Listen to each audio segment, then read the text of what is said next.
Subway sandwich and a hot chocolate. That's all I want. So, we get out the Uber and we get to Starbucks. And the thing is that there was nobody in Starbucks in particular that pissed me off. There was nothing wrong with my drink, but I was just so angry at Starbucks that I guess it was like in my face that I was going to lose it, that David was like, why don't you wait outside? I'll be right there. And I was just so angry. I wanted to punch and kick every single person I saw in the street. I was just so hurt. I was like, all I kept saying to myself was, why me? Why me? We get the sandwich. We get the Starbucks, which was by the way. And then we get home. So I text my boss and I'm like, hey, when you get a moment, we'd love to talk to you. Something came up that we need to discuss.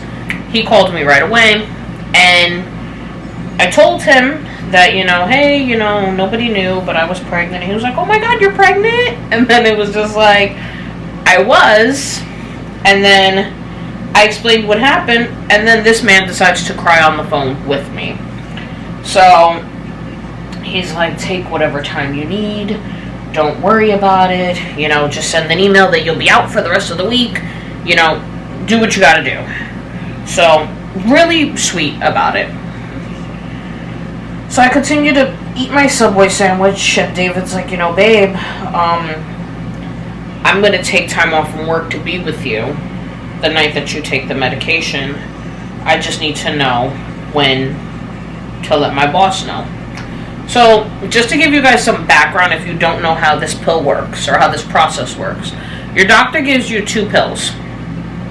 It's the same medication you would take if you wanted to have a medical abortion at home, which made me feel worse. I'm like, it's the total opposite of what I want. But the first pill essentially stops development and pregnancy. So it stops any growth, anything, etc. The second pill kind of forces your body to have essentially contractions, like heavy, strong menstrual cramps, to the point that you start to bleed and pass clots of tissue. In the process, you pass, the embryo, the sac, all that stuff. And I was just so, I guess, traumatized. I was just so, bothered that, my baby, I felt that my baby wasn't in peace because he or she walked around with me for 4 weeks, essentially dead. So I said, babe, I want to do it as soon as possible.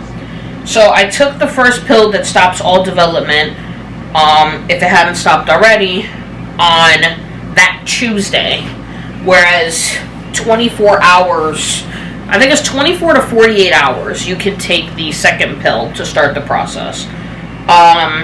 So the second pill is 4 different pills that you have to put in your cheeks, in between your cheek and your gum, 2 at the top here and 2 at the bottom here, and you can't speak and you can't move your mouth or swallow for, I think, 30 minutes, and then you just swallow whatever you have left in there, probably wash it down with some water, swallow it, and then let the process begin on its own. So that is what I did, and the first 10 minutes, I didn't feel anything. And then at the 15-20 minute mark, again, you've been warned, TMI, I had instant massive diarrhea. And my stomach started to hurt, and I slowly started to feel the cramps. And the doctor, depending on your doctor, I can't speak for every doctor, I'm not a medical professional. My doctor gave me 2 types of painkillers. She gave me Oxy, and she gave me ibuprofen 600. And I told David, I said, listen, I don't know how I'm going to feel. I don't know what's going to be going on. But if I start to become an unbearable pain, just give me the Oxy and let me go to sleep. And sure enough, it got to a point that they got really, really strong. I didn't feel like I was bleeding a lot. obviously you can't wear a tampon because your cervix opens up. So I felt the cramping, I felt bleeding. When I would go to the bathroom, my pad was full. You cannot fill a pad like full, like to the max, once an hour, because I think if it, I think it could be only one an hour. If it's more than an hour, you need to let your doctor know. It definitely wasn't more than an hour. But what would bother me was whenever I would have an urge to pee, and then when I would go pee, I would pass clots of blood, and then you feel. This is what I will say. If you haven't gone through the process or you're thinking about the process, do not be alone. I know some people want to be alone and they just want to grieve and be in their feelings, but when I tell you, you actually pass and feel this tissue come out of you. And I don't know how to describe it. It's uncomfortable. It's a gush of blood. And if you really want to, you can see it. So I told David I felt it. It was bigger than all the other clots. It felt kind of like a ping pong ball. I felt it come out. And when it did, I told David, I don't want to look. Just do me a favor and flush the toilet. And he flushed the toilet, and I started screaming and crying that my baby was gone, that it was over. And it was hard. And the rest of that night, I proceeded to have cramps, which I didn't feel much, because I think after that, I was just ready. I was like, babe, I'm ready. Just give me the Oxy. He gave me the Oxy. I had one more string of cramps, I want to say for 5 minutes, to the point that we have a window like this in our living room. My head was through it, because I was gasping for air because I was in so much pain. But he gave me the Oxy. He put the heating pad on. This is our bedroom. I decided to lay on the couch in the living room because it's lower and it's closer to the toilet. And I went to sleep. And I remember waking up in the middle of the night. The pain wasn't there because, let's be real, you take Oxy, you don't feel a freaking thing. Literally, you just feel calm. And I turned, and David was asleep next to me, and we made it through the night. He checked my temperature, because you can spike a fever. So he checked my temperature, he made sure I was hydrated, he gave me everything I needed, and that was on a Wednesday. By Saturday, I was able to get up, I was able to walk around. I mean, I could always walk, but I think it was my first time outside. Yes, it was my first time outside, because once we miscarried, I told my mother. I called my mother and I told her. It just so happened that I was planning to see them that Saturday, and I told my father. So that's how I know I was outside. And plus, David had been with me all those days, and he works nights, and he worked on lack of sleep. So I just wanted to take, even though I felt up to it, like I feel fine going to my parents' house, but like in terms of travel, I said let me go anyway, just to give David a break and let him have the house himself and let him, rest and do everything at his leisure, because he can't fully rest if he's worried about me. So went to my parents' house, was gone. I was out late because I lose track of time every time we're over there. And I came back and I slept, and then 3 weeks later, I go for my follow-up. And essentially what happens at your follow-up is you get a blood draw of your HCG. They take a urine sample to confirm that a pregnancy test will be negative. And they do a transvaginal and a stomach ultrasound, just to make sure that everything has passed. So the doctor does the, man, this is itchy. The doctor does the ultrasound. She takes the blood. She's like, okay, you should have blood in 2 days. Ultrasound looks great. Everything looks empty. In 4 to 6 weeks, you will get your period again. I recommend waiting at least a cycle because everything is still fresh. And then if you guys want, whenever you're ready, you can try again. Which David and I discussed, and we ruled out that we did want to try again. So, what happened?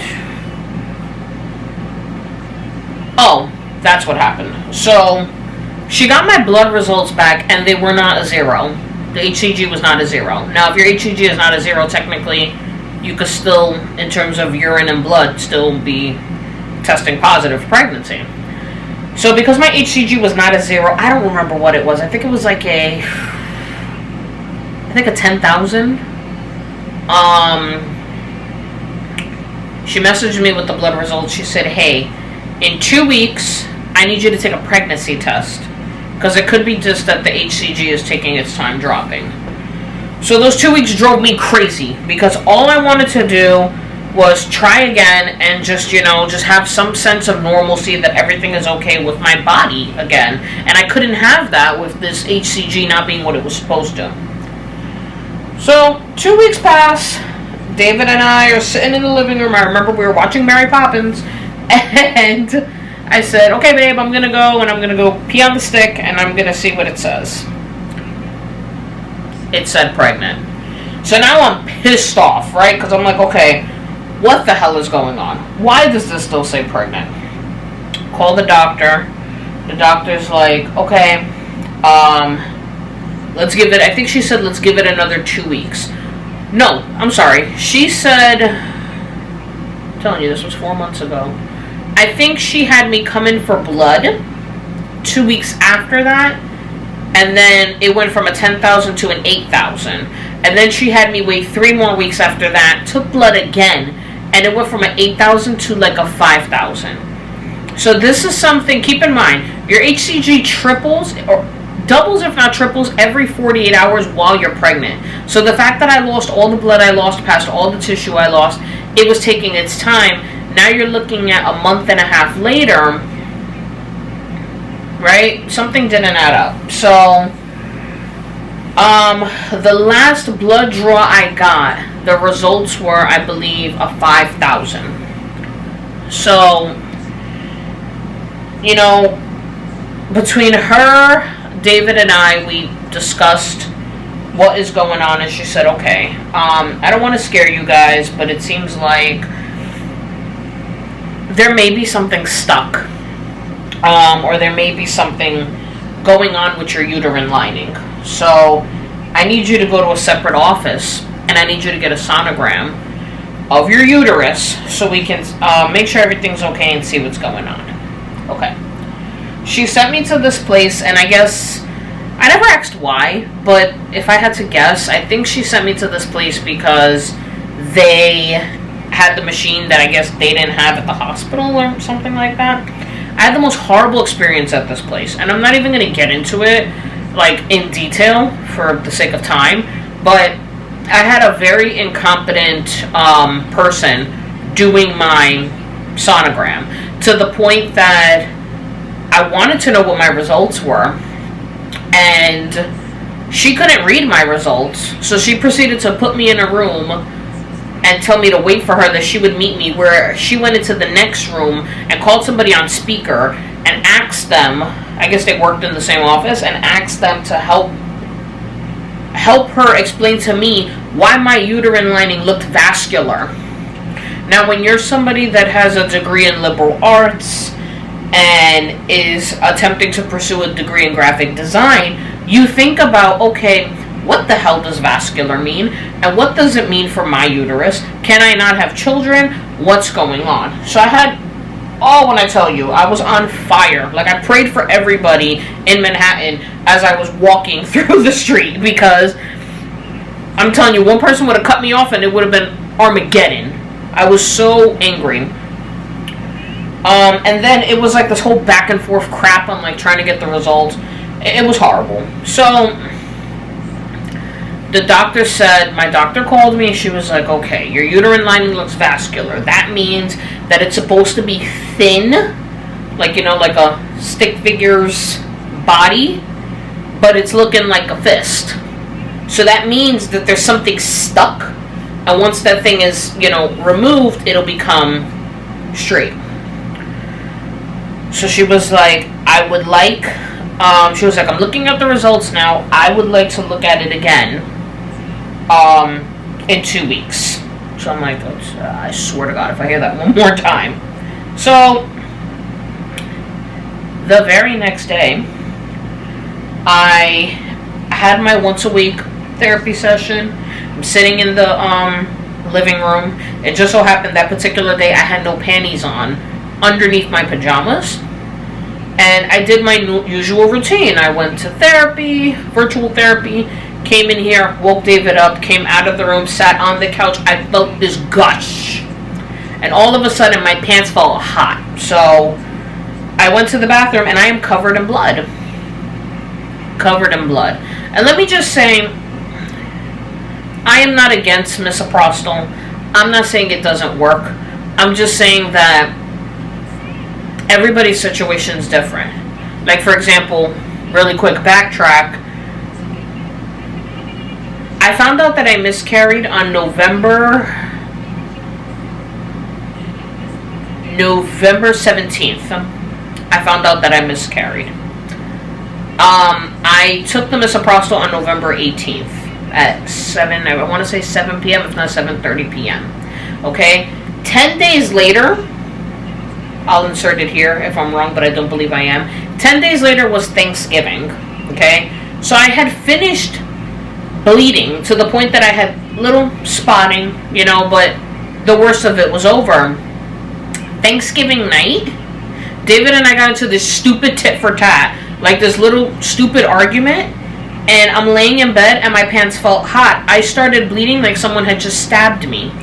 So give yourself the time you need. I don't know what caused that, but I was bleeding to the point that I made David nervous. Like, there was gushing and gushing and gushing of blood. By the time I got from my bedroom to the bathtub, it was all over the floor. It was all over the place. Like, the clothes I was wearing, the pajamas I was wearing, ended up going in the garbage because it was just a lot of blood. And then I proceeded to stand in the bathtub and I continued to bleed. It was like, ugh, it was such a scary experience. But anyway, back to gushing with no panties on in the living room. Go to the bathroom, realize I'm gushing blood.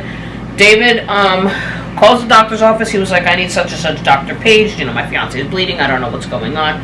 So the doctor calls us back and she's like, it may not seem like that, but that's a good thing, because when the doctor in the previous place went in with the pole to do the transvaginal, she must have did something that pushed whatever was stuck out, causing the gushing and causing the bleeding. So I put on a pad and I was like, you know what? What's another month and change? Let's just go ahead and let me bleed, because let whatever it is come out of my body. I'm tired. I had been bleeding straight since the 18th. This was after Christmas. So I was done. I was tired. So, fast forward. 2-week follow-up, second sonogram. Go in, after I complained about the place and the horrible experience that I had, they treated me like royalty. They were very nice to me. And they were like, okay, we'll have your results in 24 to 48 hours. The doctor called. That was a weird day, because I went for my sonogram.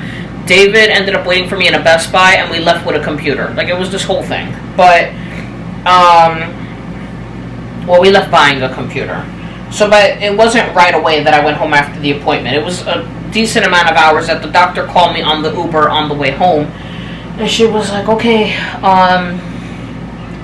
this is now sometime in January, by the way. I don't remember exact dates, but this is the span of 3-4 months now. She's like, okay, so it still looks vascular. I think we're going to have no choice but to do a DNC. So now I'm in the backseat of this Uber trying to, cover the words, because of course I have a male Uber driver. No shame to the men out there, but I really don't want to be talking about my business in the back of an Uber. So I'm like, does it hurt? And she's like, no, I'm going to put you to sleep. Now, me watching TV, any D&C I've seen on TV, the person's been awake. I've had people that have experienced D&Cs that have told me they've been awake. So I'm like sedated. She's like, no, I'm putting you to sleep. To sleep. So I was like, okay. She was like, but you have to go for COVID testing, you have to go for blood work, because there could be complications with the surgery because your weight. So I just got to a point that it's not that I don't respect my relationship, but I was just like, how soon can you do it? And David just looked at me and I was like, babe, I'm done. I'm tired. I can't move on. And I'm not saying I want to forget about my baby. I'm not saying that I want to just move on and have another one to take their place. Of course not. That's what I'm saying. But I literally lost blood for 4 months. I didn't go a day without wearing a pad. And when I wasn't wearing a pad, I was wearing a tampon. I no longer felt like a woman. I felt like a beast with, just hairy and gross. I kid you not, within the last 4 months, I must have gained 10 to 12 pounds. Because I recently stopped, but I was eating my feelings. This was just, again, why me? This was the most horrible thing I have ever gone through in life. And anything you don't think you will question when you go through a miscarriage. You will question your own life. You will question, if you have a faith, you will challenge your faith. Because I was raised religious. I haven't practiced much lately, but I was so angry at God for so long because I was like, why me? Why did you choose me? Why my baby? And I know it has to happen to somebody, and I'm not saying everybody else deserves it, but I was just so hurt.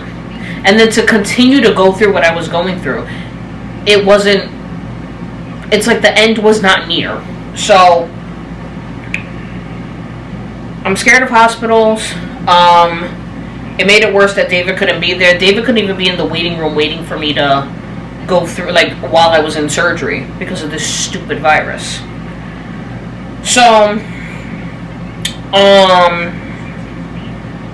the surgery was scheduled February 3rd, which broke my heart because as much as I wanted to get it done, it was 3 days before David's birthday, and then it was 11 days before Valentine's Day, which are two things that David and I, really celebrate. And I was like, well, yeah. And then my anniversary was the end of January. It was just like Thanksgiving, Christmas, it was just everything.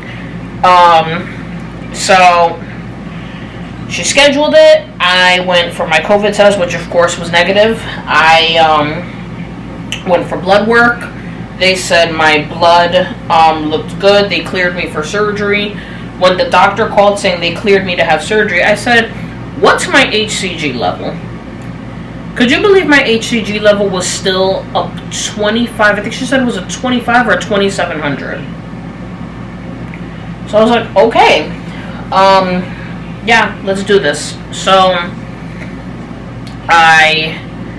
when you go for a D&C, and this is why this is the ultimate vlog, life update here, guys, because you're getting the full spectrum of what to expect and what to do if you're ever in this situation.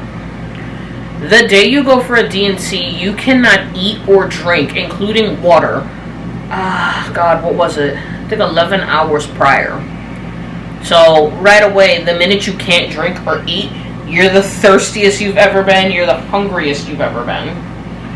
So, the morning comes for my surgery. David called out that day, well, that night, so he could be with me that night. So he worked. Did he work? Yes, he worked, and then he came out of work, met me at home, and then we got to the hospital. Again, because his mom lives so close to the hospital, he said since he can't be there, he'll wait in the hospital until they call him about my surgery.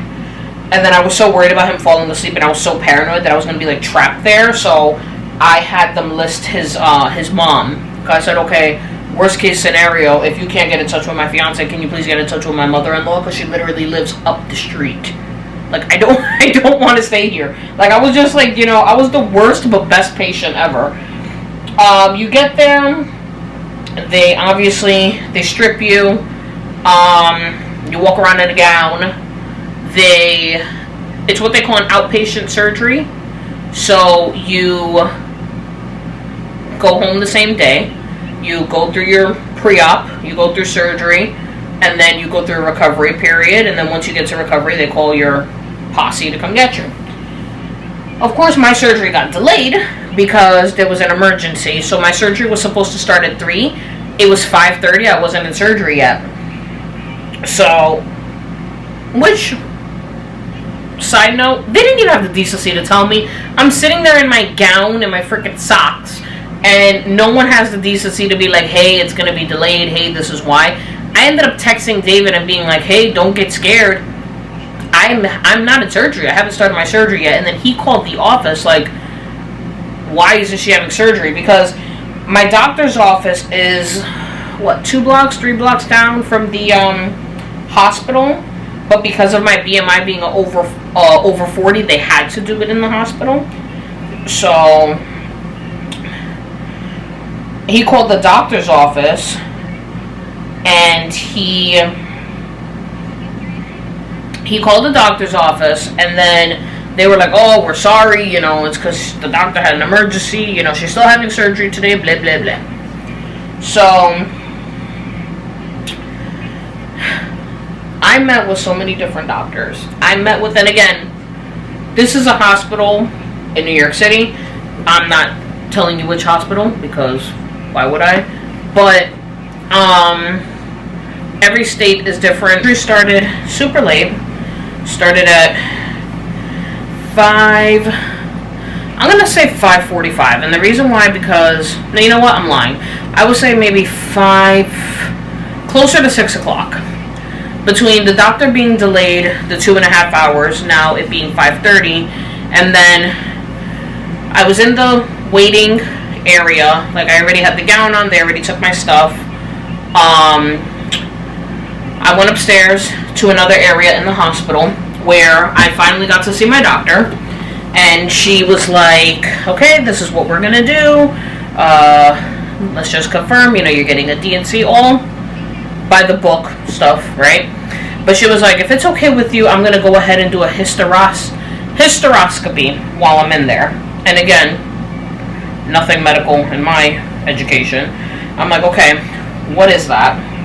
And so what they pretty much do is, I don't remember if she specified if it's before or after the DNC, but what they do is they run a camera up your uterus, and they go ahead and they check your uterus, your uterine lining, your ovaries, and I believe they check your fallopian tubes as well, because she was really concerned about the HCG, and you know, why did it take so long, and you know, what could potentially be up there. So I think she just wanted to cover her bases while I was under.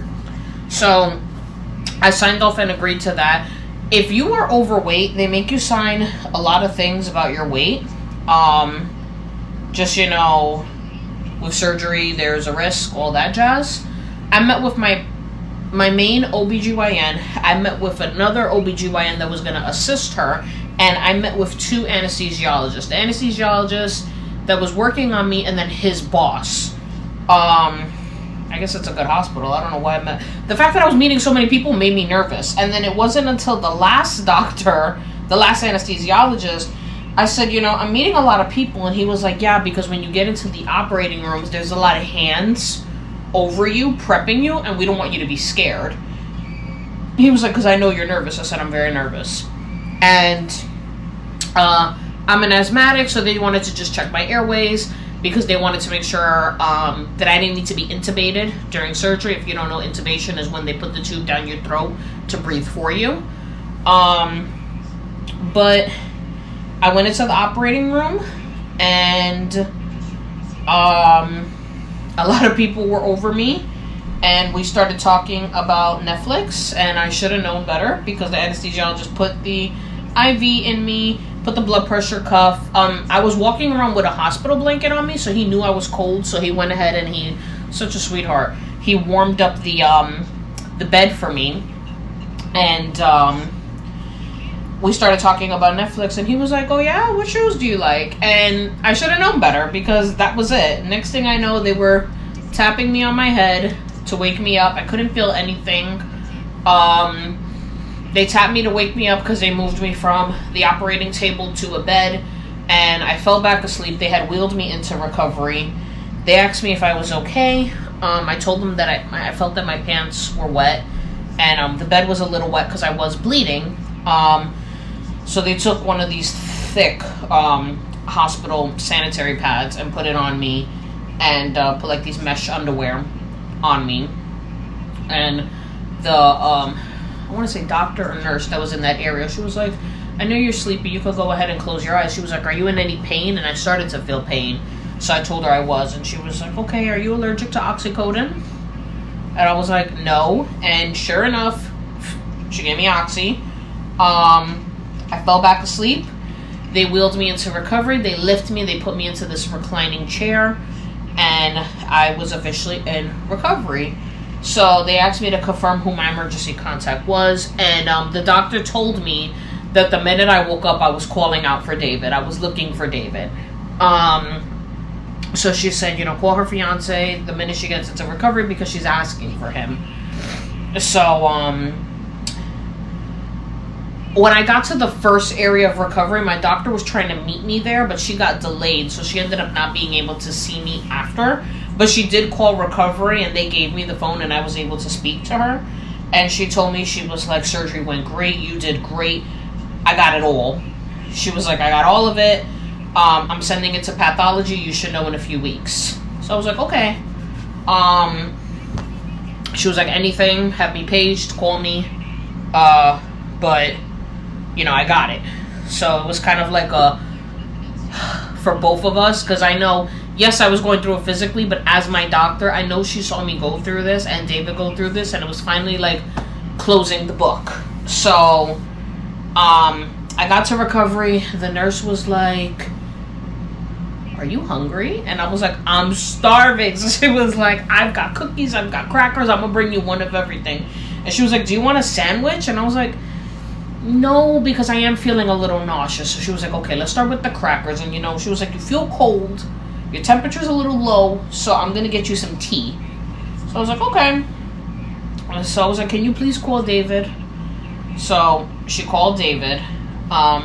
David said, but the thing is that she said that she called David, but David said that he had to call them. So somebody dropped the ball because no one called him.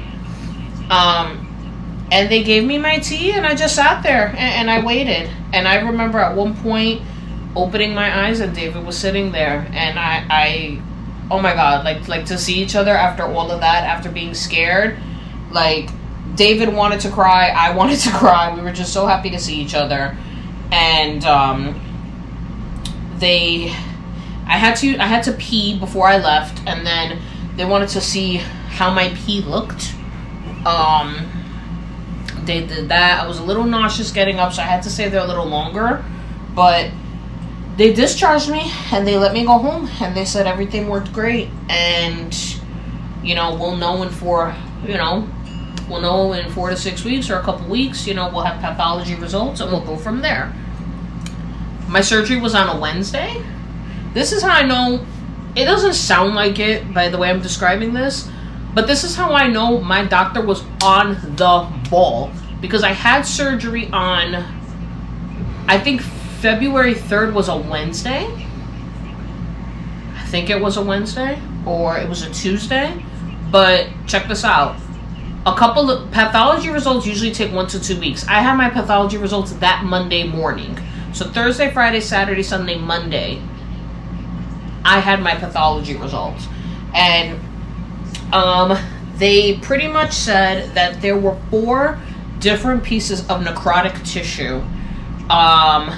It wasn't really anything they could test as to why I miscarried, because every doctor's different, but my doctor gave me the option that if I wanted to, I can catch when the baby came out, because she could have ran pathology results to see why I miscarried, Down syndrome, trisomy 21, etc. But I didn't want to catch it, so I just kind of like left it be. Thinking about it now, I feel like I kind of should have caught it, but at the same time, in that mental state, you don't want to catch it. So, there was just 4 different pieces of severely necrotic tissue that needed to come out, and they got stuck. So, she went in there and she got them, and she said that the hysteroscopy results look great. Everything in there looks great. There's nothing in there. There's no polyps. There's no cyst. There's nothing in there that makes her feel that I shouldn't be able to conceive a baby or carry a baby. So that felt good. And then here we are within the last couple of weeks. The waiting game has been whether or not I'm going to get my cycle. Am I going to get my cycle? How heavy is my cycle going to be? How painful is my cycle going to be? Which, let me just say, and it's kind of like pot calling kettle black, because here I am on YouTube telling this story. The internet will drive you crazy. Okay? Everybody's experience is different. Everybody's body is different. Again, I cannot take my own advice, because I still Google to this day. But everywhere I was reading online said a period after a D&C was pure, utter bleh. Like you bleed a lot, and it's cramps, and it's uncomfortable. I am... Today's Saturday? I got my first period after all of this a week ago. Because I got my period exactly last Saturday. And it was nothing that I thought it was going to be. I wasn't even sure that it was my period because it acted like the period that I had when I had an IUD. And again, disclaimer, I had an IUD for a year and a half. My period never went away. My period never changed. The only thing that changed with me getting an IUD was I gained a little more weight, I broke out a bit, and I would get occasional pelvic pain. But my period lasted for 4 days. I maybe went through 7 tampons in that span. That's how very little I bled, to the point that I thought that there was something wrong. That I messaged my doctor and she was like, nope, you are on time. This is in fact your period. When your period is over, you can start to track your cycle. Because after cycle 1, you guys can try. So here I am at the other side of a miscarriage. And this is what I will say. I chose, and I'm sorry if I don't have definitive dates on when specific things happen or definitive numbers, but this is what I will say. I went back and forth about whether or not I was going to do this video ever since I found out I miscarried. Because I had started to build content for my YouTube channel in December. So I played ping pong in my head several times whether or not I was going to even share this story with the world. And part of the reason why I started my YouTube channel in the first place was because I leaned on YouTube a lot going through the pandemic and going through this miscarriage. And the same stories that gave me comfort, I wanted to give to somebody else. And a miscarriage is not something I wish on my worst enemy. And I have a few. And I wouldn't. You have every right to feel what you feel. You have every right to process your feelings the way you're processing them. If you don't want to get out of bed, fine. If you want to eat a whole box of cereal straight from the box, fine. If you want to cry in the shower, fine. You have every right to feel the way that you're feeling. I believe, and it's not even a religious thing, it's just a thing with me, I believe everything happens for a reason, and maybe somewhere down the line I will find the reason why this happened to me and the way it happened to me. But right now, if I had to guess, it strictly was to make me stronger. And I know that sounds like a cliche, but it's the truth. Because I feel like if I can go through that and share this story today, I feel like I can conquer anything at this point. And David and I are definitely going to start trying for our rainbow baby. Our innocence has been broken, unfortunately, because, like I said, bad things happen to good people. And, I mean, truth be told, even the bad people don't deserve this kind of pain. But I do know for a fact that I will be monitoring my next pregnancy very closely. I don't know what caused me to miscarry, and I never will. But what I will say is, I feel that with my innocence being broken, every twinge, every lapse in something not normal in a pregnancy, I'm going to question. And that is going to lead to a lot of anxiety and stress and strain on both of us. But definitely have that conversation with your partner, especially if you want to try again, on how this affects the both of you. Keep that connection and that communication open, because it definitely put a strain on us and our relationship. And we're stronger for it. We're a stronger couple for it. We will be in a stronger marriage for it. But definitely understand that, at least in my perspective, I'm probably going to be in the doctor a lot more. I find a doctor that works for you. Find a doctor that supports you. Find a doctor that comforts you in the fact that they are doing their job, that they're going above and beyond. Do not be afraid to ask questions. It's your body, it's your future, you have a right. I'm trying to think of what else I can leave you guys with, other than if you're going through something like this right now, I am incredibly sorry for your loss. And at the beginning of all my videos, I have my lines of social media and communication. If there's any questions you have about my experience or anything that you're going through that's similar to me and you need a perspective, don't be afraid to reach out. I'd be more than happy to discuss further. But yeah, I had a miscarriage. There are days sometimes that I wake up and I still can't believe that we went through that. And I'd be lying if I sat here and I told you that I am 100% carefree, not afraid to get pregnant again, because I am terrified. But we want to have a baby. We want to, extend our family. I don't want to say be a family, because David, myself, and Nala, we're already a family. So I don't want to say start a family, because we're already a family. But just know that you're not alone. Don't go through this alone. Yes, there's support groups. There are Facebook groups. There are so many resources out there. But it happens to 25% of women. I promise you there's a woman in your life that's been through it. I promise you that they did not tell you, or they chose not to share their story, because there's something about miscarriage that it's this stigma that nobody talks about it. And it's not until you have one and you share that with somebody else that they come out and they're like, oh, I had one too. And it's like Voldemort, Harry Potter reference. It's like nobody talks about it. And it's like, if it happens to 25% of women, why aren't we talking about it? But to each his own.